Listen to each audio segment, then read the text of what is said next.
comedian Jerry Seinfeld once said that all the surveys he's seen across the U.S., the number one fear in this country is public speaking. You know what the number two fear is? Auditing. Death. People are more afraid of speaking in public than they are of dying. So what Seinfeld said was, if this is true, it essentially means that if you're at a funeral, more people think you're in a better spot in the casket than delivering the eulogy. Show of hands. How many of you have some anxiety about public speaking? Very well. How many do not have any at all? Fair enough. That anxiety, we tend to call it butterflies in the stomach. My name's Willie Freeman. I'm the Associate Executive of Online Education at Florida Atlantic University and a student in the Executive MBA here as well. And today I want to share with you some tips about how to tame those butterflies in your stomach.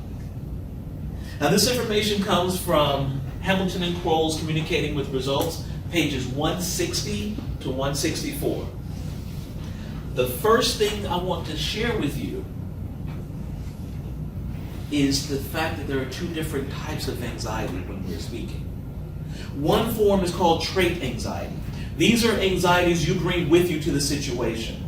This is feelings of insecurity, inadequacy, feeling neglect. These are things you carry with you all the time. They're your traits. And when it comes to your communication situation, you brought those with you there. But the other type of anxiety is triggered by the situation. I've had situations where I've had to give a presentation as part of a job interview. I walk into the job interview and they say, no, don't sit over there. Go up to the board, teach us something. There are private universities in Central Florida that teach a lot of web design and technology things, and I used to go and adjunct at them. And one of the things that I found myself having to do was teach web design, HTML coding, with a dry erase marker and a board. They said, if you can teach us with nothing, then you can teach us with something. So, with that situational anxiety, that's what we're going to focus on today. What are some things we can do to be successful in those situations? This will help us manage the anxiety. It may not eliminate it. One of the things that I have found to be extremely helpful is to plan and prepare before we get up there in the first place. So if I go into a situation where I know I'm speaking to an unfamiliar audience, I make sure, one, I've practiced my material, and that I know my material. I make sure that I focus on communicating the meaning that I'm trying to give across, not focus on, did I memorize my text? As a matter of fact, I have found in most situations it's helpful to not write out your entire presentation.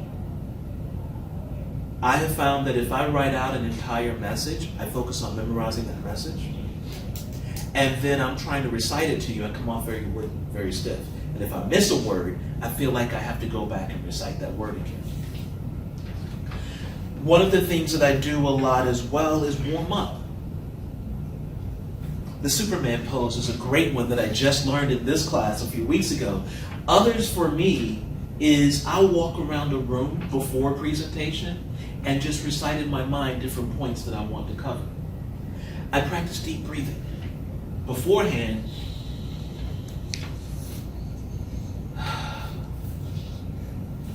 and continue. Deep breathing is also very beneficial to eliminate filler words. Your ums, your uhs. Those words come when you feel the need to say something and you don't have your thought yet. What if instead you say, and for the next thing, consider blah, blah, blah. That breath in removed your and your And it gives people the impression that you're thinking deeply. It also allows them a moment to let things settle in. Also, positive imagery. And this is a very big one. One of the challenges that I face a lot in Central Florida is what we call pitch hit for a lot of ministers up there. So there are a lot of places where when a preacher takes a day off and he wants someone to come in, they would call Willie, he'll just go in. And I'm going into auditoriums with congregations I'm not familiar with at all. And so what I end up doing is I picture myself walking in like they're old familiar friends. And because I focus on communicating my meaning, not focused on did I memorize my words, I have all the key points that I have practiced. I do my deep breathing, and when I go in, I do positive imagery. I imagine when I'm standing up there, everyone's eager to hear what I have to say, and I imagine that they're so happy that someone's sharing it, that when I'm finished, they're like, we're so glad that happened today. When I come in here, that's what I picture. I came in at 7 this morning. I walked around the room, loaded up on the system, went through everything, and just thought about everyone has some level of communication anxiety. So I don't have an audience of people waiting to throw rocks at me. I have an audience of people saying, you know something? He may have experiences that help me. So I picture that when I sit down, in your minds you're thinking, you know something? That Willie Freeman, he really helped out. I liked his tips. So if you are feeling anxious, odds are you picture that things are going poorly.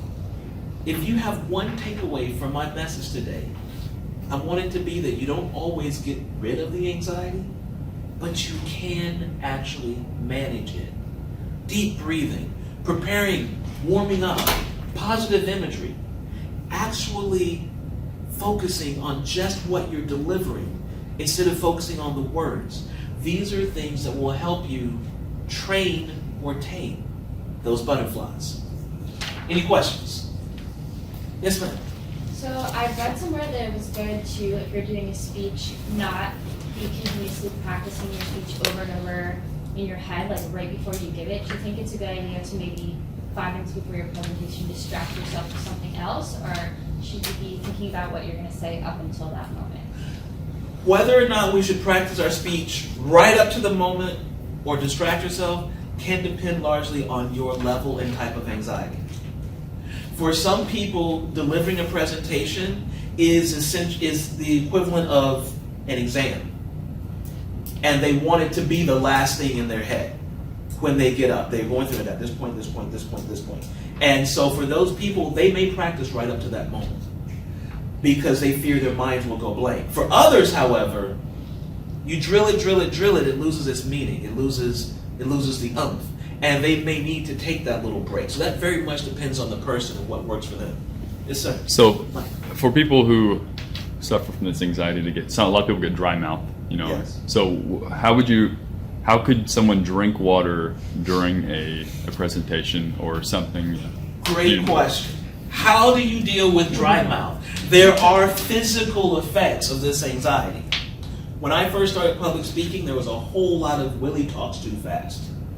I would come up and say, so basically when you come up for this information, I want to share this with you, this and this, I only have 6 minutes left. And people said, Willie, breathe.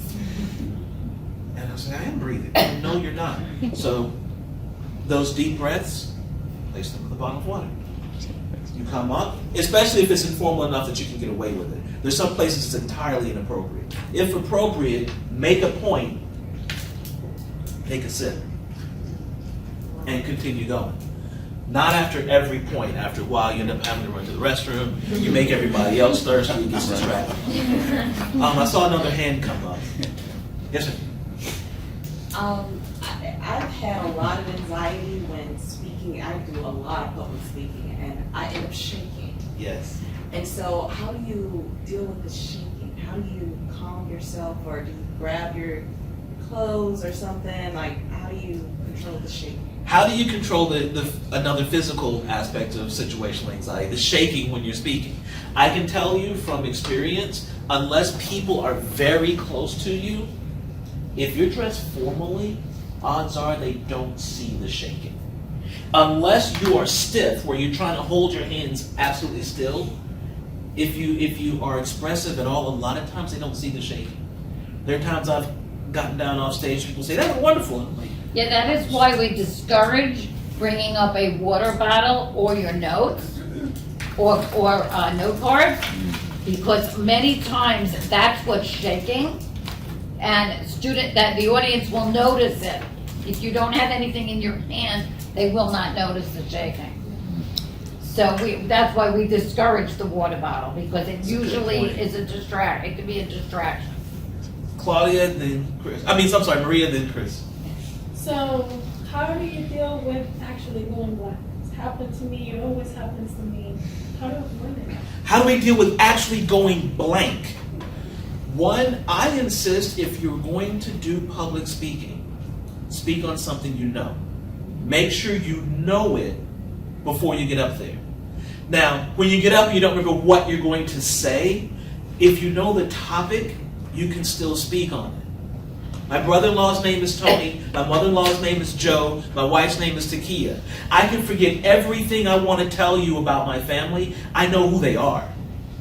So if I forget the whole presentation, well, it was on how my brother-in-law should be a cook. Okay, I don't remember what was on my slides, but I know the topic I'm going on. You may stray from what your outline was, but in the moment it's more important to convey the meaning. That's what we mean by focus on communicating your meaning. If you know your material, you can complete your presentation, even if your chosen words, your chosen examples escape you at the moment.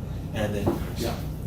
Willie, how do you deal with distractions in the audience? You look that way and Tom and Carol are joking around over there. Over here, Renee is snoring, she's fast asleep. I mean, how do you avoid distracting what you're trying to See, follow? he knows that because he teaches, that's very common. yeah, very, very common. One, I focus on the people who are engaged. Yeah. If someone's becoming distracting to others, I will actually include them in the presentation. So one thing about deep breathing, Tom, you'll notice that when I take this breath in, Tom's like, wait, what? And if I focus on my meaning, Carol, do you think that's really effective? Those are the ways you bring people back in. You gotta wake up Renee too. Okay, Yes, Button. Just to comment, one thing that I think that helped me a lot, Coach told me once, is that anxiety can sometimes be channeled to be a good thing. So anxiety shows that you care about what's going to happen, you care about the presentation, and you can, channel that, I guess internally, just understand that some of that anxiety is good. If you have no anxiety at all, you may not relay any care of the subject to your audience. A lack of anxiety can produce apathy. Yeah. Chris, I saw your hand. Do you find it when you're giving presentations to different types of audiences, like for example, you're giving a presentation to students, does your anxiety change from when you're giving a presentation to a student body as opposed to a teacher body? Oh, indeed. So what do you do when do you have similar tips that you do for anxiety towards the student body as the teacher body, or is there different things that you do? The tips that I use, the things that I shared with you today, apply across the board. The nature of the anxiety is different. If I'm speaking to students, the challenge is, am I holding their attention? Do they care at all of what I'm going to say? Will I get heckled? When I'm speaking to faculty, I'm speaking to an audience I assume know way more than I do about the topic. So there, I'm making sure that I tailor my presentation to that audience. The anxiety of how they will react, all of it when I zoom out translates to, am I successfully communicating? Are they receiving it? And can I tell? Okay, thank you.